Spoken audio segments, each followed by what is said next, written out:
Last year I earned just over £20,000. It's just not possible to live off that wage in London. With their wigs and gowns, criminal barristers are often thought of as high earners from privileged backgrounds. But Zayd Ahmed knows the reality is very different. I was raised in a single-parent family. Because of the issues at home, I had to work since the age of 16. So criminal barristers are usually paid by legal aid. Can you just explain what that is and why it's so important? People don't have the vast sums of money saved up to be able to afford to pay for a lawyer out of the blue. And that's why legal aid is so important. It just means that you get adequate representation straight away when you are charged with an offence. Today, Zayd is representing a client who has been charged with assault. It requires a lot of preparation for little money. I've already spent 2 hours and it's likely going to take another 2 hours. So I'm going to be paid £50 for today's hearing. Well, it's 11 o'clock now. The hearing was meant to start an hour ago and it still hasn't begun. And these types of delays are incredibly common because there is such a backlog of cases.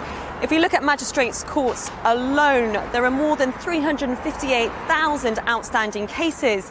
Now, ministers say that the strike action by the barristers will make that backlog worse, but the barristers say that they're partly caused by so many of them leaving the profession.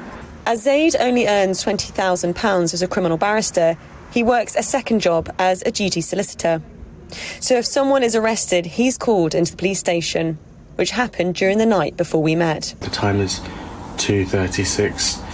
I've received a call to represent somebody who's been arrested at a London police station, so I'm just going to make my way as I am on call today. With long hours and poor pay, many people might wonder why someone would choose to spend their life defending a potential criminal. Well, I had a case recently where the testimony of the complainant was completely false, and this was on a sexual assault case where the client was awaiting trial for 4 years. It may appear that someone may be guilty and the evidence may be strong, but that doesn't mean they are. Back at his office, Zayd prepares for a conference which he will not be paid for, nor are any of his travel expenses. I had to travel to Worcester Crown Court for a sentencing hearing, and the fee to get there by train was £65. The total fee that I got for that hearing was £126. So half of that had already gone before I even managed to get to court. The government say that over the 3 days of strike action last week, around 17% of hearings were disrupted, which has only served to delay justice for victims. And criminal barristers will receive a 15% fee uplift from September. But Zayd says it won't help.